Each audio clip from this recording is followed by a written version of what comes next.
Hi hello ದೊಡ್ಡವ್ರಿಗೆ ನಮಸ್ಕಾರ. Welcome back to limitless art 7 guys. ಇವತ್ತಿನ ಒಂದು ಸ್ಟೋರಿ ಇದೆಯಲ್ಲ, ಇದನ್ನ ಬಹಳಷ್ಟು ಜನ ಇದು ಒಂದು ಕಾನ್ಸ್ಪರಸಿ ಅಂತ ಅಂದ್ರೆ, ಇನ್ನು ಕೆಲವೊಂದಿಷ್ಟು ಜನ ಇದಾರಲ್ಲ ಅವ್ರು ಅಂತಾರೆ ಇದು ಒಂದು ರಿಯಲ್ ಇನ್ಸಿಡೆಂಟ್ ಆಗಿದೆ ಅಂತಾರೆ. ಸೊ ಗೈಸ್, ನೀವು ಈ ಸ್ಟೋರಿಯನ್ನ ಫುಲ್ ಕೇಳಿದ ಮೇಲೆ ಹೇಳಿ ನನಗೆ ಇದು ಒಂದು ಕಾನ್ಸ್ಪರಸಿ ಆಗಿತ್ತೋ ಅಥವಾ ರಿಯಲ್ ಇನ್ಸಿಡೆಂಟ್ ಆಗಿದೆಯೋ ಅಂತ. ಅಂಡ್ ಇದು ಯಾರ್ದಾಗಿರ್ಬೋದು ಅಂತ ನಿಮ್ಗೆ ಗೆಸ್ ಮಾಡೋಕ್ಕಾಗುತ್ತಾ ಅಂತ ಚೆಕ್ ಮಾಡೋಣ. ಸೊ ಗೈಸ್, ಈ ಸ್ಟೋರಿ ಏನಂದ್ರೆ, ಒಬ್ಬ ಹೀರೋ ಇರ್ತಾನೆ, ಅವನ ಹತ್ರ ಆಸ್ತಿ, ಅಂತಸ್ತು, ನೇಮ್, ಫೇಮ್, ಸ್ಟಾರ್ಡಮ್ ಎಲ್ಲ ಇದೆ. ಅವನು ತುಂಬಾ ಕಾಣಲು ಹ್ಯಾಂಡ್ಸಮ್ ಸಹ ಇದ್ದಾನೆ. ಆದ್ರೆ ಅವನಿಗೆ ಟ್ರೂ ಲವ್ ಸಿಗ್ತಾ ಇರೋದಿಲ್ಲ. ಅವನ ಹಿಂದೆ ಬಂದಿರತಕ್ಕಂಥ ಹುಡುಗಿಯರೆಲ್ಲ ಇವನ ಒಂದು ಸಾವಿರಾರು ಕೋಟಿಯ ಆಸ್ತಿಯನ್ನ ನೋಡಿ, ನೇಮ್ ಫೇಮ್ ನೋಡಿ ಬರ್ತಿರ್ತಾರೆ. ಅಂಡ್ ಅರ್ಧದಲ್ಲಿ ಅವನನ್ನ ಕೈ ಬಿಟ್ಟು ಹೋಗ್ತಾ ಇರ್ತಾರೆ.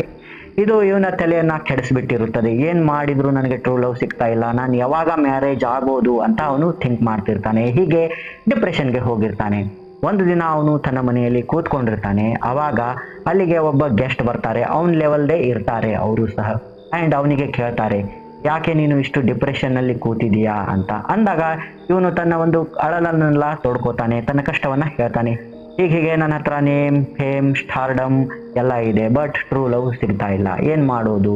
ನೀವು ನೋಡಿದ್ರೆ ವೈಫ್ನೆಲ್ಲ ಮದುವೆ ಆಗಿ ತುಂಬಾ ಸುಖವಾಗಿ ಇದ್ದೀರಿ. ಇತ್ತ ಕಡೆ ನನಗೆ ನೋಡಿದ್ರೆ 45 ಏಜ್ ಆಯ್ತು, ನಂದು ಮ್ಯಾರೇಜೇ ಇಲ್ಲ, ಇದಕ್ಕೇನು ಸಮಾಧಾನ ಹೇಳು ಅಂತ ಅಂದಾಗ, ಆ ಒಂದು ಗೆಸ್ಟ್ ಇರ್ತಾರಲ್ಲ ಅವ್ರು ಅಂತಾರೆ, ನೀನೇನು ಇದು ನನ್ನ ಪಕ್ಕ ಕೂತಿರ್ತಕ್ಕಂಥವಳು ವೈಫ್ ಆಗಿದ್ದಾಳೆ ಅಂತ ಅನ್ಕೊಂಡಿದೆಯಲ್ಲ, ಅವಳು ಒಂದು ನಾರ್ಮಲ್ ವೈಫ್ ಅಲ್ಲ, ಅವಳು ಒಂದು ಪಿಶಾಚಿನಿ ಆಗಿದ್ದಾಳೆ. ಅವಳನ್ನ ನಾನು ತುಂಬಾ ಕಷ್ಟಪಟ್ಟು ಕಾಸೆಲ್ಲ ಖರ್ಚು ಮಾಡಿ ಒಬ್ಬ ಸ್ವಾಮೀಜಿ ಹತ್ರ ಸಿದ್ಧಿ ಮಾಡ್ಕೊಂಡಿದ್ದೀನಿ. ಅವಳು ಬೇರೆ ಹುಡುಗಿಯರ ಹಾಗೆ ನೇಮ್, ಫೇಮ್, ಸ್ಟಾರ್ಡಮ್ ಮತ್ತೆ ನಮ್ಮ ಆಸ್ತಿ, ಅಂತಸ್ತು ಇದಕ್ಕೆಲ್ಲ ಪ್ರೀತಿಸೋದಿಲ್ಲ. ಅದರ ಬದಲಾಗಿ ನಮ್ಮ ದೇಹ ಮತ್ತು ನಮ್ಮ ಮನಸ್ಸಿಗೆ ಅವಳು ಮಾರು ಹೋಗಿ ನಮ್ಮನ್ನ ಪ್ರೀತಿಸ್ತಾ ಇದ್ದಾಳೆ. ಸೊ ನನ್ನ ಜೊತೆ ಇವಳು ಹೀಗೆ ಬದುಕ್ತಾ ಇದ್ದಾಳೆ ಅಂತ ಅವನು ಅಂತಾನೆ. ಅಂದ ತಕ್ಷಣ ಹೀರೋ ಒಂಥರ ಶಾಕ್. ಹೀರೋ ಥಿಂಕ್ ಮಾಡ್ತಾನೆ, ಇದು ಹೇಗೆ ಸಾಧ್ಯ, ಇದು ರಿಯಲಿ ಪಾಸಿಬಲ್ ಅಂತ ಅವನು ಥಿಂಕ್ ಮಾಡ್ತಿರ್ತಾನೆ. ಮಾಡ್ತಾ ಆ್ಯಂಡ್ ಹೀರೋ ಕೇಳ್ತಾನೆ, ಹೌದು ನನಗೂ 45 ಏಜ್ ಆಗಿದೆ, ನನಗೂ ಇಂಥ ಒಂದು ಪಿಶಾಚಿನಿ ಸಿಗಬಹುದಾ ಅಂತ ಅಂದಾಗ ಗೆಸ್ಟ್ ಅಂತಾರೆ, ಯಾಕಿಲ್ಲ, ನಿನಗೂ ಗರ್ಲ್ ಫ್ರೆಂಡ್ ಸಿಗಬಹುದು ಪಿಶಾಚಿನಿಯ ರೂಪದಲ್ಲಿ. ಬಟ್ ಏನಂದ್ರೆ, ಅದನ್ನ ಸಿದ್ಧಿಸ್ಕೋಬೇಕಂದ್ರೆ ನೀನು ತುಂಬಾ ಕಾಸು ಖರ್ಚು ಮಾಡಬೇಕಾಗುತ್ತದೆ ಆ್ಯಂಡ್ ರಿಸ್ಕಿ ಸಹ ಆಗಿದೆ. ಅದು ಏನು ಅಂತ ಹೀರೋ ಕೇಳ್ತಾನೆ. ಕೇಳಿದಾಗ ಗೆಸ್ಟ್ ಅಂತಾನೆ, ಏನಿಲ್ಲ, ಒಬ್ಬ ಸ್ವಾಮೀಜಿ ಇದ್ದಾರೆ, ಆ ಸ್ವಾಮೀಜಿಯನ್ನ ನೀನು ಭೇಟಿ ಆಗ್ಬೇಕಂದ್ರೆ, ಅಂದ್ರೆ ಫಿಸಿಕಲಿ ಭೇಟಿ ಆಗ್ಬೇಕಂದ್ರೆ 50 ಲಕ್ಷ ಖರ್ಚು ಮಾಡಬೇಕು. ಆ್ಯಂಡ್ ನೀನೇನಾದ್ರೂ ಸ್ವಾಮೀಜಿಯನ್ನ ಆನ್ಲೈನ್ ಫೋನ್ನಲ್ಲಿ ಮಾತಾಡ್ಬೇಕಂದ್ರೆ 10 ಲಕ್ಷ ಖರ್ಚು ಮಾಡಬೇಕು. ಅಷ್ಟು ಎಕ್ಸ್ಪೆನ್ಸಸ್ ಮಾಡೋಕೆ ನಿನ್ನ ಹತ್ರ ಕೆಪಾಸಿಟಿ ಇದೆಯಾ ಅಂತ ಕೇಳ್ತಾರೆ. ಕೇಳಿದಾಗ ಈ ಒಂದು ಹೀರೋ ಓಕೆ ಅಂತಾನೆ. ಓಕೆ ಅಂದ ತಕ್ಷಣ ಆಯ್ತು ಅಂತ ಒಂದು ಗೆಸ್ಟ್ ಅಡ್ರೆಸ್ ಕೊಡ್ತಾರೆ. ಆ್ಯಂಡ್ ಇವಾಗ ನಮ್ಮ ಹೀರೋ ಅಲ್ಲಿಗೆ ಹೋಗ್ತಾನೆ ಗೈಸ್. ಆ ಒಂದು ಸ್ವಾಮೀಜಿ ಹತ್ರ ಹೋದ್ರೆ, ಸ್ವಾಮೀಜಿ ಒಂದು ಗಂಭೀರ ರೂಪದಲ್ಲಿ ಕೂತಿರ್ತಾರೆ, ಧ್ಯಾನವನ್ನೆಲ್ಲ ಮಾಡ್ತಾ ಇರ್ತಾರೆ. ಇವನು ಹೋದ ತಕ್ಷಣ ಅವರು ಕಣ್ ತೆಗೆದು ಕೇಳ್ತಾರೆ, ಏನ್ ಹೀರೋ ಇಲ್ಲಿಗೆ ಬಂದ್ಬಿಟ್ಟಿದೆಯಲ್ಲ ಅಂತ ಅಂದಾಗ ಹೀರೋ ಅಂತಾನೆ, ಏನಿಲ್ಲ ಸ್ವಾಮೀಜಿ, ಹೀಗೆ ಟ್ರೂ ಲವ್ ಬೇಕು, ನಂದು ಮದುವೆ ಆಗಿಲ್ಲ, ನಾನು ಒಂದು ಪಿಶಾಚಿನಿಯನ್ನ ಮದುವೆ ಆಗ್ಬೇಕು ಅನ್ಕೊಂಡಿದ್ದೀನಿ, ನೀವು ನನಗೆ ಆ ಸಿದ್ಧಿಯನ್ನ ಮಾಡಿಕೊಡ್ತೀರಾ ಅಂತ ಹೇಳಿದಾಗ, ಆ ಒಂದು ಸ್ವಾಮೀಜಿ ಅಂತಾರೆ, ನಾನೇನು ನಿನಗೆ ಸಿದ್ಧಿಯನ್ನ ಮಾಡಿಕೊಡೋದಿಲ್ಲ, ಜಸ್ಟ್ ನೀನೇ ಅದನ್ನ ಪಟಾಯಿಸಿ ಒಳಗೆ ಮಾಡ್ಕೊಂಡು ಅದನ್ನ ಕರ್ಕೊಂಡ್ ಬರಬೇಕು ಅಂತ ಅಂದಾಗ ಹೀರೋಗೆ ಒಂಥರ ಮುಗುಳ್ನಗು ಬರುತ್ತದೆ. ಆ್ಯಂಡ್ ಅವ್ನು ಥಿಂಕ್ ಮಾಡ್ತಾನೆ, ನಾನು ಸಿನಿಮಾದಲ್ಲಿ ಎಷ್ಟೋ ಹುಡುಗಿಯರನ್ನ ಪಟಾಯಿಸಿದ್ದೀನಿ, ಎಂತಿಂಥ ಸೀನ್ಗಳನ್ನು ಮಾಡಿದ್ದೀನಿ, ಈ ಪಿಶಾಚಿನಿಯನ್ನು ನಾನೇ ಪಟಾಯಿಸೋದಂದ್ರೆ ತುಂಬ ಈಸಿ ಇದು ಅಂತ ಅಂದು ಅವ್ನು ಥಿಂಕ್ ಮಾಡ್ತಾನೆ, ನಾನೇ ಪಟಾಯಿಸೋದಾದ್ರೆ ಈ ಸ್ವಾಮೀಜಿಗೆ ಯಾಕೆ ಇಷ್ಟು ದುಡ್ಡು ಕೊಡೋದು ಅಂತ. ಹೀಗೆಲ್ಲ ಅವನು 1-2 ಥಿಂಕ್ ಮಾಡ್ತಿರ್ಬೇಕಾದ್ರೆ ಸ್ವಾಮೀಜಿ ಅದನ್ನ ಸೂಕ್ಷ್ಮವಾಗಿ ಗಮನಿಸಿ ಅವ್ರಂತಾರೆ, ನೀನೇನು ಥಿಂಕ್ ಮಾಡ್ತಾ ಇದೆಯಲ್ಲ ಅದು ಅಷ್ಟು ಸುಲಭವಲ್ಲ. ಆ ಪಿಶಾಚಿನಿ ಇರ್ತಾಳಲ್ಲ, ಅವಳು ನಾರ್ಮಲ್ ಹುಡುಗಿಯರ ಹಾಗೆ ಅಲ್ಲ, ನೀನು ಸಿನಿಮಾದಲ್ಲಿನೇ ಬೇರೆ, ರಿಯಲ್ ಲೈಫ್ನಲ್ಲಿನೇ ಬೇರೆ. ನೀನೇನಾದ್ರೂ ಒಂದು ಪಿಶಾಚಿನಿಯನ್ನ ಪಟಾಯಿಸೋಕ್ ಹೋದ್ರೆ ಆಕೆಯ ಕಿರುಬೆರಳಿನಿಂದ ನಿನ್ನ ಕರ್ತನ್ನ ಹಾರಿಸ್ಬಿಡ್ತಾಳೆ, ಅಷ್ಟು ಕೆಪಾಸಿಟಿ ಅವಳ ಹತ್ರ ಇರುತ್ತೆ. ಸೊ ಅದು ಆಗ್ಬಾರ್ದು ಅಂದ್ರೆ ನಾವು 60 ಲಕ್ಷದ ಒಂದು ಲಾಕೆಟ್ ಕೊಡ್ತೀವಿ, ಅದನ್ನ ನೀನು ಕೊರಳಲ್ಲಿ ಹಾಕೋಬೇಕು. ಮತ್ತೆ ಆ ಒಂದು ಘೋಸ್ಟ್ ಎಲ್ಲಿದೆ, ಆ ಒಂದು ಪಿಶಾಚಿನಿಯ ಲೊಕೇಶನ್ ಅನ್ನ ನಾವು ಹುಡ್ಕೋಕೆ ಒಂದು ರೂಟ್ ಮ್ಯಾಪ್ನ ಸೆಟ್ ಮಾಡಿರ್ತೀವಿ. ಅವು ಕಾಡಲ್ಲಿ ಅಲ್ಲಿ ಇಲ್ಲಿ ಅಲ್ದಾಡ್ತಾ ಇರ್ತವೆ. ಸೊ ಅದನ್ನ ಹುಡ್ಕೋಕೆ ಒಂದು ರೂಟ್ ಮ್ಯಾಪ್ ಇರುತ್ತದೆ. ಆ್ಯಂಡ್ ನೀನು ಆ ಲೊಕೇಶನ್ಗೆ ಹೋದ ತಕ್ಷಣ ಅಂದರೆ ಗೋಸ್ಟ್ ಲೊಕೇಶನ್ಗೆ ಹೋದರೆ ನಿನಗೆ ಹೇಗೆ ಗೊತ್ತಾಗಬೇಕು ಅಂತ ಅನ್ನೋದಕ್ಕೆ ಒಂದು ನಾವು ಈ ಥರ ಚೈನ್ ಕೊಟ್ಟಿರ್ತೀವಿ, ಬ್ರೇಸ್ಲೆಟ್ ಇರುತ್ತದೆ, ಅದಕ್ಕೆ ಒಂದು ವಜ್ರ ಇರುತ್ತದೆ ಆ್ಯಂಡ್ ಅದು ತುಂಬ ಟ್ರಾನ್ಸ್ಪರೆಂಟ್ ವೈಟ್ ಕಲರ್ದಾಗಿರುತ್ತದೆ. ನೀನು ಹೇಗೆ ಆ ಒಂದು ಅಂದರೆ ಈ ಒಂದು ಪಿಶಾಚಿನಿ 10 ಕಿಲೋಮೀಟರ್ ರೇಡಿಯಸ್ನಲ್ಲಿ ಇದ್ದಾಳೆ ಅಂತ ಗೊತ್ತಾದರೆ ಈ ಒಂದು ಏನಿದೆಯಲ್ಲ ಚೈನ್ ಅಲ್ಲಿ ಏನಾಗುತ್ತದೆ ಅಂದರೆ ಅದು ನೀಲಿ ಬಣ್ಣಕ್ಕೆ ತಿರುಗುತ್ತದೆ. ಸೊ ನಿನಗೆ ಗೊತ್ತಾಗುತ್ತದೆ ಈ ಒಂದು 10 ಕಿಲೋಮೀಟರ್ನ ರೇಡಿಯಸ್ನಲ್ಲಿ ಪಿಶಾಚಿನಿ ಇದ್ದಾಳಂತ. ಸೊ ಈ ಥರದ್ದೆಲ್ಲ ನಾವು ಮಾಡಿಕೊಡ್ತೀವಿ, ಹಾಗಾಗಿ ಇದಕ್ಕೆ ಕಾಸೆಲ್ಲ ಖರ್ಚಾಗುತ್ತದೆ ಅಂತ ಸ್ವಾಮೀಜಿ ಅಂತಾರೆ. ಅಂದ ತಕ್ಷಣ ಹೀರೋ, ಓ ಹೌದಾ, ಆಯಿತು ಸ್ವಾಮೀಜಿ, ನಾನು ದುಡ್ಡು ಕೊಡ್ತೀನಿ, ಎಲ್ಲ ಮಾಡ್ತೀನಿ, ನೀವು ನನಗೆ ಲೊಕೇಶನ್ ತೋರಿಸಿ ಅಂದಾಗ ಸ್ವಾಮೀಜಿ ಒಂದು ರೂಟ್ ಮ್ಯಾಪ್ ರೆಡಿ ಮಾಡ್ತಾರೆ. ಆ ರೂಟ್ ಮ್ಯಾಪ್ ಏನಂದರೆ ಗಾಯ್ಸ್ ಒಂದು ಫಾರೆಸ್ಟ್ದು ಆಗಿದೆ. ಇವನು ಅಲ್ಲಿಗೆ ಹೋಗ್ತಾನೆ, ಹೋಗಿ ಆ ಫಾರೆಸ್ಟ್ನ ನೋಡಿದರೆ ಅವನಿಗೆ ಅನಿಸುತ್ತದೆ ಇದು ತುಂಬ ದೊಡ್ಡದಾಗಿದೆ, ಎಷ್ಟೋ ಕಿಲೋಮೀಟರ್ ಗಟ್ಟಲೆ ಇದೆ, ಹೇಗೆ ನಾನು ಇಲ್ಲಿ ಹುಡ್ಕೋದು, ಆ್ಯಂಡ್ ನಾನು ಡೈಲಿ ಅಪ್ ಆ್ಯಂಡ್ ಡೌನ್ ಮಾಡೋಕ್ಕಾಗೋದಿಲ್ಲ, ನಂದು ಶೂಟಿಂಗ್ಸ್ ಇರ್ತವೆ, ನನ್ನ ಫ್ಯಾನ್ಸ್ ಎಲ್ಲ ನನ್ನ ಹಿಂದೆ ಅತ್ತ ಕಡೆ ಅಡ್ಡಾಡ್ತಿರ್ತಾರೆ, ಗಾಸಿಪ್ಸ್ ಎಲ್ಲ ಎದ್ದು ಬಿಡುತ್ತದೆ, ಏನು ಮಾಡೋದು ಅಂತ ಥಿಂಕ್ ಮಾಡಿ ಅವನು ಏನು ಮಾಡ್ತಾನೆ ಅಂದರೆ ಗಾಯ್ಸ್ ಒಂದು ಫಾರ್ಮ್ ಹೌಸ್ನ ಪರ್ಚೇಸ್ ಮಾಡ್ತಾನೆ ಅದೇ ಒಂದು ಕಾಡಿನಲ್ಲಿ. ಸೊ ಇವಾಗ ಸ್ವಾಮೀಜಿ ಹೇಳಿರ್ತಾರಲ್ಲ ಹೋದ ಕೂಡಲೇ 10 ಕಿಲೋಮೀಟರ್ ರೇಡಿಯಸ್ನಲ್ಲಿ ಇದು ಆನ್ ಆಗುತ್ತದೆ ಅಂತ. ಸೊ ಆ ಥರ ಎಲ್ಲ ಇವನು ಥಿಂಕ್ ಮಾಡಿ ಫಾರ್ಮ್ ಹೌಸ್ನಲ್ಲಿ ಆಳು ಕಾಳು ಎಲ್ಲ ಇಡ್ತಾನೆ. ಇಟ್ಟು ಏನಂದರೆ ಇವಾಗ ಇವನು ಒಂದು ಸ್ವಾಮೀಜಿ ಹೇಳಿರ್ತಾರೆ ಏನಂದರೆ ಅವಕ್ಕೆ ಬ್ಲಡ್ ಅಂದರೆ ತುಂಬ ಇಷ್ಟ, ಅವು ನಿನ್ನ ಬ್ಲಡ್ ಕೇಳ್ತವೆ ಅಂತ. ಸೊ ಹಾಗಾಗಿ ಅವನು ಒಂದು ಬ್ಲಡ್ ಬ್ಯಾಂಕ್ನಲ್ಲಿ ಬ್ಲಡ್ ಸಹ ಅರೇಂಜ್ ಮಾಡಿರ್ತಾನೆ.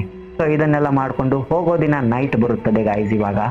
ಆ್ಯಂಡ್ ಅವನು ಹೋಗೋ ದಿನ ನೈಟ್ ಏನು ಮಾಡ್ತಾನೆ ಅಂದರೆ ಸ್ವಾಮೀಜಿ ಹೇಳಿರ್ತಾರೆ ಹೊಸದಾದ ಜೀನ್ಸ್ ಪ್ಯಾಂಟ್ ಟಿ ಶರ್ಟ್ನೆಲ್ಲ ಹಾಕ್ಕೊಂಡು ಹೋಗೋವಂಗಿಲ್ಲ, ಸ್ಟೈಲೆಲ್ಲ ಹೊಡೆಯೋಂಗಿಲ್ಲ, ಹಳೆಯ ಒಂದು ಕಾಲದ ಬಟ್ಟೆಗಳನ್ನು ಹಾಕ್ಕೊಂಡು ಹೋಗ್ಬೇಕಂತ ಹೇಳಿರ್ತಾರೆ. ಸೊ ಇವನು ಹಳೆ ಕಾಲದ ಬಟ್ಟೆಗಳನ್ನು ಹಾಕ್ಕೊಂಡು ತುಂಬ ಒಂದು ಸುಗಂಧಿತ ಹಳೆ ಕಾಲದ ಪರ್ಫ್ಯೂಮ್ ಫ್ರೆಗ್ರೆನ್ಸ್ನ ಹೊಡ್ಕೊಂಡು ಕೈಯಲ್ಲಿ ಒಂದು ಮಶಾಲ್ನ ಹಿಡ್ಕೊಂಡು ಹೋಗಿರ್ತಾನೆ. ಇವನು ಟಾರ್ಚ್ ಎಲ್ಲ ಒಯ್ಯೋದಿಲ್ಲ ಅಲ್ಲಿ.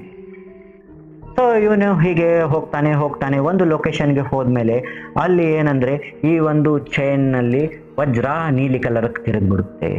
ಸೊ ಇವನಿಗೆ ಗೊತ್ತಾಗುತ್ತದೆ, ಓ ಅಂದರೆ ಈ ಒಂದು 5ರಿಂದ 10 ಕಿಲೋಮೀಟರ್ನ ರೇಡಿಯಸ್ನಲ್ಲಿ ಪಿಶಾಚಿನಿ ಇದ್ದಾಳಂತ. ಸೊ ಇವನು ಮತ್ತೆ ಅಲ್ಲಿ ಹುಡುಕೋಕೆ ಹೋಗ್ತಾನೆ. ಹುಡುಕಿ ಸ್ವಲ್ಪ ದೂರದಲ್ಲಿ ಒಂದು ಹುಡುಗಿ ಮುದ್ದಾಗಿ ಸಿಂಗಿಂಗ್ ಮಾಡೋದು ಇವನಿಗೆ ಕೇಳಿಸ್ತಾ ಇದೆ. ಸೊ ಇವನು ಅಲ್ಲಿಗೆ ಹೋಗಿ ನೋಡಿದರೆ ಗಾಯ್ಸ್ ಒಂದು ದೊಡ್ಡ ಮರ ಇದೆ. ಆ ಮರದಲ್ಲಿ ರೆಂಬೆ ಕೊಂಬೆ ಎಲೆಗಳೆಲ್ಲ ಇದ್ದಾವೆ. ಆ್ಯಂಡ್ ಆ ರೆಂಬೆ ಕೊಂಬೆಯ ಮೇಲೆ ಒಬ್ಬ ಮಹಿಳೆ ಕೂತಿರ್ತಾಳೆ. ಅವಳದು ಬ್ಯಾಕ್ ಈ ಹೀರೋಗೆ ಕಾಣ್ತಾ ಇದೆ.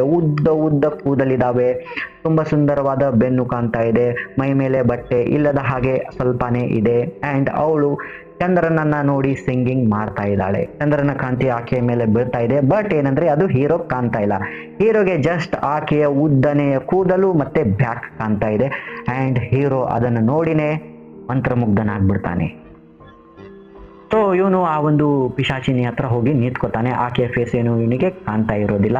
ಇವನು ಹೋಗಿ ನಿಂತ್ಕೊಂಡ ತಕ್ಷಣನೇ ಆ ಪಿಶಾಚಿನಿ ಕೇಳ್ತಾಳೆ, ಯೋ ಮಾನವ, ನೀನು ಯಾರು, ಇಲ್ಲಿ ಯಾಕೆ ಬಂದಿದೀಯಾ ಅಂತ ಅಂದಾಗ ಹೀರೋ ಅಂತಾನೆ, ಹೀಗೆ ನನಗೆ ಬಹಳ ಜನ ಹುಡುಗಿಯರು ಮೋಸ ಮಾಡಿದ್ದಾರೆ. ಆ್ಯಂಡ್ ನಾನು ಒಂದು ಪಿಶಾಚಿನಿಯನ್ನು ಮದುವೆ ಆಗಬೇಕಂತ ಬಂದಿದ್ದೀನಿ. ನನಗೆ ಗೊತ್ತಾಗಿದೆ ನೀನೇ ಆ ಪಿಶಾಚಿನಿ ಅಂತ. ನಾನು ನಿನ್ನನ್ನು ಟ್ರೂ ಲವ್ ಮಾಡ್ತೀನಿ, ಬಾ ನನ್ನ ಜೊತೆ ನನ್ನ ಮನೆಗೆ ಅಂತ ಅವನು ಹೇಳ್ಕೊತಾನೆ ಪಿಶಾಚಿನಿಗೆ. ಬಟ್ ಆ ಪಿಶಾಚಿನಿ ಅಂತಾಳೆ, ಎಷ್ಟೋ ನಿನಗೆ ಸೊಕ್ಕು, ನನಗೆ ಬಾ ಅಂತೀಯ, ನಾನು ಸಾವಿರಾರು ವರ್ಷಗಳಿಂದ ಈ ಒಂದು ಫಾರೆಸ್ಟ್ನಲ್ಲಿ ಇದ್ದೀನಿ ಅಂತ ಅಂದು ಅವಳು ಅಂತಾಳೆ, ನಿನ್ನನ್ನು ನಾನು ಇವಾಗ ಸಾಯಿಸಿಬಿಡ್ತಿದ್ದೆ, ಬಟ್ ನೀನು ಎಲ್ಲ ರೆಡಿಯಾಗಿ ಬಂದಿದ್ಯಾ ಅನಿಸುತ್ತದೆ. ಕೊರಳಲ್ಲಿ ಲಾಕೆಟ್ ಇದೆ, ಕೈಯಲ್ಲಿ ಚೈನ್ ಇದೆ, ನಾನು ನಿನಗೆ ಹೊಡೆಯೋಕ್ಕಂತರೂ ಆಗೋದಿಲ್ಲ, ನೀನೇನೋ ನನಗೆ ಇಂಪ್ರೆಸ್ ಮಾಡೋಕೆ ಬಂದಿದ್ದೀನಿ ಅಂತ ಅಂದೆಲ್ಲ, ಜಸ್ಟ್ ಇಂಪ್ರೆಸ್ ಮಾಡು ನೋಡೋಣ ಅಂತಾಳೆ. ಅಂದ ತಕ್ಷಣ ಹೀರೋ ಅಂತಾನೆ, ಹಾಂ ಹೇಳು, ಯಾವ ಥರ ನಿನಗೆ ನಾನು ಇಂಪ್ರೆಸ್ ಮಾಡಲಿ ಅಂತ ಅಂದಾಗ ಹೀರೋ ಆ ಒಂದು ಪಿಶಾಚಿನಿ ಅಂತಾಳೆ, ನಾನು ಹೇಳಿರ್ತಕ್ಕಂಥ ಕೆಲವೊಂದಿಷ್ಟು ಕೆಲಸಗಳನ್ನು ನೀನು ಮಾಡಿದರೆ ನಾನು ಇಂಪ್ರೆಸ್ ಆಗ್ತೀನಿ, ನೋಡೋಣ ನಿನ್ನ ಕೆಪಾಸಿಟಿ ಹೇಗಿದೆ ಅಂತ ಅಂದಾಗ ಹೀರೋ ಅಂತಾನೆ, ಹಾಂ ಆಯಿತು ಹೇಳಿ, ಏನು ಮಾಡ್ಬೇಕು ನಾನು ಅಂತ ಅಂದಾಗ ಆ ಪಿಶಾಚಿನಿ ಅಂತಾಳೆ, ಏನಿಲ್ಲ, ಜಸ್ಟ್ ನಿನ್ನ ಮೈ ಮೇಲೆ ಇರ್ತಕ್ಕಂಥ ಬಟ್ಟೆಗಳನ್ನೆಲ್ಲ ಬಿಚ್ಚಾಕು ಅಂತಾಳೆ. ಅಂದ ತಕ್ಷಣ ಹೀರೋ ಈ ಒಂದು ಸಿನಿಮಾಗಳಲ್ಲಿ ಅಲ್ಲಿ ಇಲ್ಲಿ ಮತ್ತೆ ಸ್ಟೇಜ್ ಮೇಲೆ ಹೋದಾಗೆಲ್ಲ ಬಟ್ಟೆಯನ್ನು ಬಿಚ್ತಾ ಇದ್ದ. ಯಾಕಂದರೆ ಅವನು ಬಾಡಿ ಎಲ್ಲ ಮಾಡಿದ, 6 ಪ್ಯಾಕ್ ಆ್ಯಬ್ಸ್ ಎಲ್ಲ ಇತ್ತಲ್ಲ. ಸೊ ಅವನು ಸಲೀಸಾಗಿ ಬಟ್ಟೆ ಬಿಚ್ಕೊಂಡು ನಿಂತ್ಕೊಂಡ್ಬಿಡ್ತಾನೆ. ಮೇಲಿನ ಟಿ ಶರ್ಟ್ ಅಲ್ಲ, ಮೇಲಿನ ಶರ್ಟ್ ಬಿಚ್ಕೊಂಡು ನಿಂತರೆ ಆ ಒಂದು ಪಿಶಾಚಿನಿ ನೋಡ್ತಾಳೆ. ನೋಡಿ ಆಕೆಗೆ ತುಂಬ ಒಂಥರ ಅನಿಸುತ್ತದೆ. ಆ್ಯಂಡ್ ಅವಳು ಅಂತಾಳೆ, ಹಾಂ ನೀನು ಕಾಣಲು ತುಂಬ ಹ್ಯಾಂಡ್ಸಮ್ ಆಗಿದೆಯಾ, ಬಟ್ ಏನಂದರೆ ನಾನು ಹೇಳಿದ್ದು ಎಲ್ಲ ಬಟ್ಟೆಗಳನ್ನು ಬಿಚ್ಚೋಕೆ, ಕೆಳಗಿನ ಪ್ಯಾಂಟ್ ಮತ್ತು ಒಳಗಿನ ಉಡುಪುಗಳನ್ನು ಸಹ ತೆಗಿ ಅಂತಾಳೆ. ಅಂದ ತಕ್ಷಣ ಹೀರೋ ಅದನ್ನೆಲ್ಲ ತೆಗಿತಾನೆ. ತೆಗೆದು ನಿಂತ್ಕೊಂಡು ಇವನು ಒಂಥರ ನಾಚಿಕೆ ಮುಜುಗರದಿಂದ ತಲೆ ಕೆಳಗೆ ಮಾಡ್ಕೊಂಡು ನಿಂತಿರ್ತಾನೆ. ಅಷ್ಟರಲ್ಲಿ ಆ ಒಂದು ಪಿಶಾಚಿನಿ ಆ ಒಂದು ಬಟ್ಟೆಗಳನ್ನು ತಗೊಂಡು ಓಡ್ ಹೋಗ್ಬಿಡ್ತಾಳೆ ಗಾಯ್ಸ್. ಓಡ್ ಹೋದ ತಕ್ಷಣ ಹೀರೋ ಆಕೆಯಿಂದ ಬೆನ್ ಹತ್ತಾನೆ, ಓಡಿ ಹುಡುಕಾಡ್ತಾನೆ ಆಕೆಗೆ ಎಲ್ಲ ಕಡೆ, ನನ್ನ ಬಟ್ಟೆ ಕೊಡು ಅಂತ. ಬಟ್ ಅವಳು ಎಲ್ಲಿ ಕಾಣೋದಿಲ್ಲ. ಹೀಗೆ ಒಂದೂವರೆ ಗಂಟೆ ಆದ್ಮೇಲೆ ಬೆಳಗಾಗೋಕೆ ಸ್ಟಾರ್ಟ್ ಆಗುತ್ತದೆ. ಆವಾಗ ಹೀರೋಗೆ ನೆನಪಾಗುತ್ತದೆ, ನಾನು ಇವಾಗ ತುಂಬಾ ನಗ್ನವಾಗಿದ್ದೀನಿ. ಆ್ಯಂಡ್ ಫಾರ್ಮ್ ಹೌಸ್ಗೆ ಹೋದ್ರೆ ಅಲ್ಲಿ ಕಾಳುಗಳಿದ್ದಾವೆ ಆ್ಯಂಡ್ ಕುಕಿಂಗ್ಗೆ ಅಂತ ಇಬ್ರು ಮಹಿಳೆಯರನ್ನು ಸಹ ಇಟ್ಟಿದ್ದೀವಿ. ಅವ್ರು ನನ್ನ ನೋಡಿದ್ರೆ ಏನು ಹುಚ್ಚ ಅನ್ಕೊಂತಾರೋ ಏನೋ. ನಾನು ಇವಾಗ ಬೆಳಗಾಗೋದ್ರಲ್ಲೇ ಮನೆಗೆ ಹೋಗ್ಬೇಕು, ಅಂದರೆ ಫಾರ್ಮ್ ಹೌಸ್ಗೆ ಹೋಗ್ಬೇಕಂತ ಅವನು ಫಾರ್ಮ್ ಹೌಸ್ ಕಡೆ ಹೋಗ್ತಾನೆ. ಅಷ್ಟರಲ್ಲಿ ಬೆಳಗಾಗಿರುತ್ತದೆ ಆ್ಯಂಡ್ ಅವನು ಈ ಫಾರ್ಮ್ ಹೌಸ್ ಸಮೀಪ ಏನು ಮಾಡ್ತಾನೆ ಅಂದರೆ ಎಲೆಗಳಿರ್ತಾವಲ್ಲ ಗಾಯ್ಸ್, ಅದನ್ನೇ ಮೈಗೆಲ್ಲ ಕಟ್ಕೊಂಡು ಇವನು ಬರ್ತಾನೆ.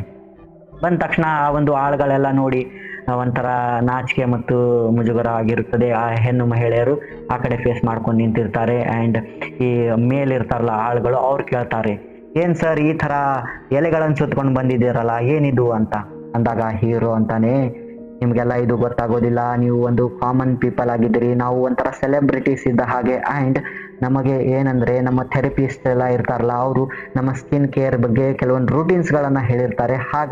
ಹಾಗಾಗಿ ಇದು ಒಂದು ನ್ಯಾಚುರಲ್ ಥೆರಪಿಗಾಗಿ ನಾನು ಹೋಗಿದ್ದೆ, ಇದ್ರ ಬಗ್ಗೆ ನಿಮಗೆ ತಿಳಿಯೋದಿಲ್ಲ, ಇದು ತುಂಬ ಸೀಕ್ರೆಟ್ ಆಗಿದೆ ಅಂತ ಅವನು ಅಲ್ಲಿಂದ ರೂಮ್ಗೆ ಹೋಗಿ ಬಟ್ಟೆಗಳನ್ನೆಲ್ಲ ಹಾಕ್ಕೊಂಡು ಇಮಿಡಿಯೇಟ್ಲಿ 10 ಲಕ್ಷ ರೂಪಾಯಿದ ಒಂದು ಆನ್ಲೈನ್ ಕಾಲ್ ಮಾಡ್ತಾನೆ. ಯಾರಿಗೆ? ಈ ಒಂದು ಸ್ವಾಮೀಜಿಗೆ.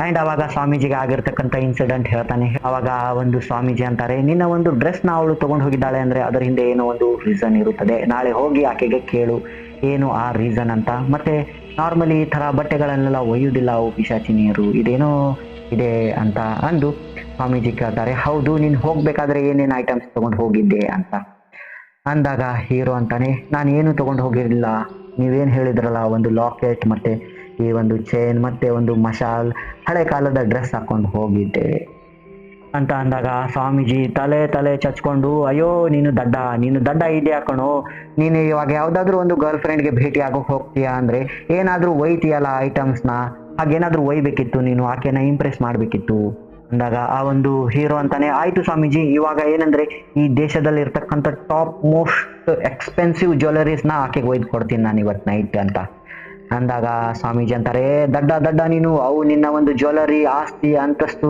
ಇವಕ್ಕೆಲ್ಲ ಅವು ಮಾರು ಹೋಗುವುದಿಲ್ಲ, ಅವೇನಾದರೂ ನಿನ್ನ ದೇಹ ಮನಸ್ಸು ನಿನ್ನ ಒಳ್ಳೆಯತನಕ್ಕೆ ಮಾರು ಹೋಗ್ತವೆ, ಅಂಥದ್ದೇನಾದರೂ ಒಯ್ದು ಕೊಡ್ಬೇಕು ನೀನು ಅಂತ ಅಂದಾಗ ಹೀರೋ ಕೇಳ್ತಾನೆ, ಏನು ಒಯ್ಯಬಹುದು ನಾವು ಅಂದಾಗ ಸ್ವಾಮೀಜಿ ಅಂತಾರೆ, ಏನಿಲ್ಲ ಜಸ್ಟ್ ಹೂವು ಹಣ್ಣುಗಳನ್ನು ಒಯ್ಯಿ ನೋಡೋಣ ಅಂತ ಅಂದಾಗ ಹೀರೋ ಫಾರ್ಮ್ ಹೌಸ್ಗೆ ಬಂದು ಆಳುಗಳಿಗೆ ಹೇಳ್ತಾನೆ, ಹೋಗಿ ನನ್ನ ಸಲುವಾಗಿ ದೇಶ ವಿದೇಶದಿಂದ ಇಂಪೋರ್ಟೆಡ್ ಹೂವು ಮತ್ತು ಹಣ್ಣುಗಳನ್ನು ತಗೊಂಡು ಬನ್ನಿ ಅಂತ. ಆ್ಯಂಡ್ ಆ ಹೂವು ಹಣ್ಣುಗಳನ್ನೆಲ್ಲ ತಗೊಂಡು ಗೈಸ್ ಇವನು ಫಾರೆಸ್ಟ್ಗೆ ಬರ್ತಾನೆ. ಪಿಶಾಚಿನಿ ಕೂತಿರ್ತಾಳೆ ಮತ್ತೆ ಮರದ ಮೇಲೆ, ಅವಳು ಹಾಗೆ ಚಂದ್ರನ ನೋಡ್ತಾ ಸಿಂಗ್ ಮಾಡ್ತಾ ಇದ್ದಾಳೆ. ಆ್ಯಂಡ್ ಇವನು ಹೋಗಿ ಕೇಳ್ತಾನೆ ಆಕೆಗೆ, ಪಿಶಾಚಿನಿ ನನ್ನ ಡ್ರೆಸ್ನ ನೀನು ಯಾಕೆ ನೀನೆ ಓದ್ಬಿಟ್ಟೆ ಅಂತ ಅಂದಾಗ ಪಿಶಾಚಿನಿ ಅಂತಾಳೆ, ಏನಿಲ್ಲ ನನಗೆ ನಿನ್ನ ಡ್ರೆಸ್ ತುಂಬ ಇಷ್ಟ ಆಯಿತು, ಮತ್ತು ನಿನ್ನ ಒಂದು ಫ್ರೆಗ್ರೆನ್ಸ್ ಇತ್ತಲ್ಲ ಅದು ನನಗೆ ತುಂಬ ಒಂಥರ ಮೋಹಕ ಅನ್ನಿಸ್ತು, ಅದಕ್ಕಾಗಿ ನಾನು ಆ ಒಂದು ಬಟ್ಟೆಗಳನ್ನು ಎತ್ಕೊಂಡಿದ್ದೆ ಅಂತ ಅಂದಾಗ, ಹೌದಾ ಆಯಿತು ಸರಿ, ಬಟ್ ನೀನು ಅದನ್ನು ತೊಗೊಂಡು ಯಾಕೆ ಓಡ್ ಹೋದೆ ಅಂತ ಕೇಳ್ತಾನೆ ಹೀರೋ ಅಂದಾಗ ಪಿಶಾಚಿನಿ ಅಂತಾಳೆ,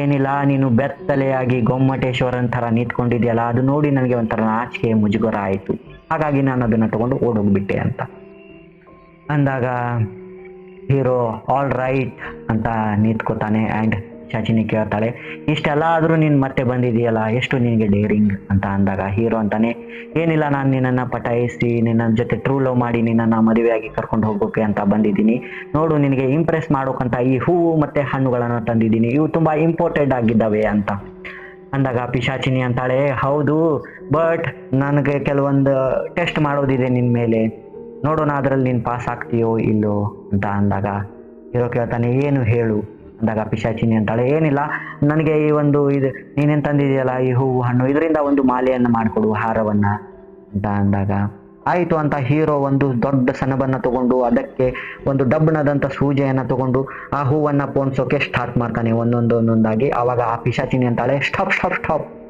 ಈ ಹೂವುಗಳನ್ನು ಪೋಣಿಸೋಕೆ ಹೋಗ್ಬೇಕು, ಇದರಿಂದ ಆ ಹೂವುಗಳು ಮುರಿದು ಹೋಗುತ್ತವೆ ಅಂತ ಅಂದಾಗ ಹೀರೋ ಅಂತಾನೆ, ಹೌದು ಬಟ್ ಹೂವುಗಳು ಮುರಿದು ಹೋಗ್ತವೆ, ಮತ್ತೆ ಎದರಿಂದ ನಾನು ಇವಾಗ ಹಾರ ಮಾಡ್ಕೊಳ್ಬೇಕು ನಿನಗೆ ಅಂತ ಅಂದಾಗ ಒಂದು ಪಿಶಾಚಿನಿ ಅಂತಾಳೆ, ಏನಿಲ್ಲ ಜಸ್ಟ್ ಈ ಹಣ್ಣುಗಳಿದಾವಲ್ಲ ಇದರಿಂದ ಹಾರ ಮಾಡು ನೀನು ಅಂತ ಆಯಿತು ಅಂತ ಇವನು ಆ ಒಂದು ಹಣ್ಣುಗಳಿಂದ ಒಂದು ದೊಡ್ಡ ಹಾರವನ್ನ ರೆಡಿ ಮಾಡಿ ಆಕೆ ಕೊರಳಿಗೆ ಹಾಕೋಕೆ ಹೋಗ್ತಾನೆ. ಪಿಶಾಚಿನಿ, ನೋಡು ಈ ಹಾರ ನಿನ್ಗೆ ಇಷ್ಟ ಆಯ್ತಾ ಅಂತ. ಆ್ಯಂಡ್ ಇವನು, ಬಾ ನಾನು ನಿನಗೆ ಹಾರ ಹಾಕ್ತೀನಿ ನಿನ್ನ ಕೊರಳಿಗೆ ಅಂದಾಗ ಪಿಶಾಚಿನಿ ಅಂತಾಳೆ, ಇಲ್ಲ ಇಲ್ಲ, ನನಗೆ ಗೊತ್ತಿದೆ ನೀನು ಇದೇ ಟ್ರಿಕ್ ಮಾಡ್ಕೊಂಬಂದಿದ್ಯಾ ನನಗೆ ಹಾರ ಹಾಕ್ಬೇಕಂತ. ನಮ್ದೇನು ಇನ್ನು ಮದುವೆ ಆಗಿಲ್ಲ, ಆ ಒಂದು ಹಾರವನ್ನ ಅಲ್ಲೇ ಕೆಳಗಡೆ ಇಟ್ಬಿಡು ಅಂತ. ಸೊ ಅವನು ಆ ಒಂದು ಹಾರ ಮತ್ತೆ ಹೂವನ್ನ ಮರದ ಕೆಳಗಡೆ ಇಡ್ತಾನೆ. ಆ್ಯಂಡ್ ಗೈಸ್, ಏನಂದ್ರೆ ಆ ಒಂದು ಹಾರ ಇದೆಯಲ್ಲ ಹೂವಿಂದು, ಅದು ತಾನೇ ಮೇಲೆ ತೇಲ್ಕೊಂಡು ಹೋಗಿ ಆಕೆ ಕೊರಳಲ್ಲಿ ಬಿದ್ದುಬಿಡುತ್ತದೆ. ಇವಾಗೂ ಸಹ ಆಕೆಯ ಫೇಸ್ ಕಾಣ್ತಾ ಇಲ್ಲ. ಆ್ಯಂಡ್ ಆ ಹಣ್ಣು ಇದೆಯಲ್ಲ, ಸಾರಿ ಹಣ್ಣಂತೆ ನೋಡಿ, ಹೂವು ಇದೆಯಲ್ಲ, ಅದು ಆಕೆಯ ಪಕ್ಕದಲ್ಲಿ ಕೂತ್ಕೊಂಡ್ಬಿಡುತ್ತೆ ಹೋಗಿ.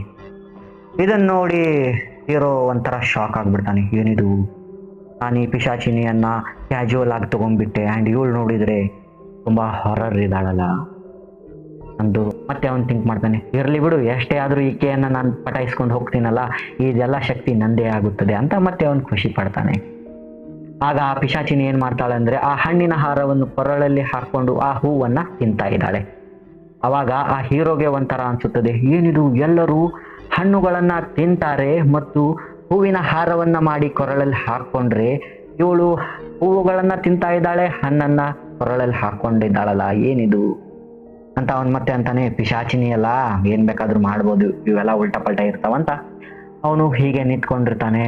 ಆ್ಯಂಡ್ ಅವನಂತಾನೆ, ಪಿಶಾಚಿನಿ, ನಾನು ನಿನಗೆ ಇಂಪ್ರೆಸ್ ಮಾಡೋಕೆ ಇಷ್ಟ ಇಂಪೋರ್ಟೆಡ್ ಹಣ್ಣುಗಳನ್ನು ತಂದುಕೊಟ್ಟಿದ್ದೀನಿ, ಜಸ್ಟ್ ನಿನ್ನ ಫೇಸ್ ತೋರಿಸು ಅಂತ ಅಂದಾಗ ಪಿಶಾಚಿನಿ ಅಂತಾಳೆ, ಇಲ್ಲ ಇಲ್ಲ, ಇನ್ನು ನನ್ನ ಟೆಸ್ಟ್ ಪೂರ್ತಿಯಾಗಿಲ್ಲ, ಇನ್ನೊಂದು ಕೆಲಸ ನೀನು ಮಾಡಬೇಕು ಅಂತ ಅಂದಾಗ ಈ ಹೀರೋ ಕೇಳ್ತಾನೆ, ಏನದು ಕೆಲಸ ಅಂತ ಅಂದಾಗ ಪಿಶಾಚಿನಿ ಅಂತಾಳೆ, ಏನಿಲ್ಲ, ಜಸ್ಟ್ ನಮ್ಮ ಒಂದು ಏರಿಯಾದಲ್ಲಿ ಎಲ್ಲ ಹೂವು ಹಣ್ಣುಗಳಿದ್ದಾವೆ, ಎಲ್ಲ ಸಿಗುತ್ತದೆ, ಬಟ್ ಉಪ್ಪು ಸಿಗ್ತಾ ಇಲ್ಲ, ಸೊ ನೀನು ನಾಳೆ ಬರ್ತಿರ್ಬೇಕಾದ್ರೆ ಉಪ್ಪನ್ನು ತಗೊಂಬಾ ಅಂತ. ಇವನು ಆಯ್ತಂತ ಫಾರ್ಮ್ ಹೌಸ್ಗೆ ಹೋಗಿ ತನ್ನ ಆಳ್ಕಾಳುಗಳಿಗೆಲ್ಲ ಹೇಳ್ತಾನೆ, ಹೀಗೆ ದೇಶದಲ್ಲಿ ಇರ್ತಕ್ಕಂಥ ಒಂದು ದೊಡ್ಡ ಸ್ಟೋರ್ನಿಂದ ಹೋಗಿ 10 kg ಟಾಟಾ ನಮಕ್ ಉಪ್ಪು ತಂದ್ಕೊಡಿ ನನಗೆ ಅಂತ. ಆಯ್ತು ಅಂತ ಇವನು ಆ ಒಂದು ಉಪ್ಪನ್ನೆಲ್ಲ ತಗೊಂಬಂದು ಪಿಶಾಚಿ ಹತ್ರ ಇಟ್ಟರೆ ಪಿಶಾಚಿನಿ ಅದನ್ನ ಕೈಯಲ್ಲಿ ಇಟ್ಕೊಂಡು ಒಗೆದು ಬಿಡ್ತಾಳೆ. ಆ್ಯಂಡ್ ಅವಳು ಅಂತಾಳೆ, ಏನಿದು ಉಪ್ಪ, ಇದು ಒಂದು ಪೌಡ್ರ್ ತರ ಕಾಣ್ತಾ ಇದೆ, ನನಗಿದು ಬೇಡ, ನನಗೆ ಏನಂದ್ರೆ ಹಳ್ಳುಪ್ಪು ಬೇಕು, ದಪ್ಪ ಇರ್ಬೇಕದು ಉಪ್ಪು ಅಂತ ಅಂದಾಗ ಹೀರೋ ಅಂತಾನೆ, ಹೌದಾ ಅಂತ ಇವನು ಮತ್ತೆ ಬರ್ತಾನೆ ಗೈಸ್, ಬಂದು ತನ್ನ ಆಳ್ಕಾಳುಗಳಿಗೆ ಹೇಳ್ತಾನೆ, ಹೋಗಿ ದಪ್ಪ ಉಪ್ಪು ತಂದ್ಕೊಡಿ ನನಗೆ ಅಂತ. ಮತ್ತೆ ಆ ಒಂದು ದಪ್ಪ ಉಪ್ಪು ತಗೊಂಡ್ಬಂದು ಪಿಶಾಚಿನಿಗೆ ಕೊಟ್ರೆ, 10 kg ಉಪ್ಪು ಇರುತ್ತಲ್ಲ ಅದನ್ನ ತಗೊಂಡು ಕೊಟ್ರೆ ಪಿಶಾಚಿನಿ ಅದನ್ನ ಕೈಯಲ್ಲಿ ಹಿಡ್ಕೊಂಡು, ಏನಿದು ಇಷ್ಟೇ ಚಿಟಿಕೆ ಅಷ್ಟು ತಂದಿದೆಯಲ್ಲ, ನನಗೆ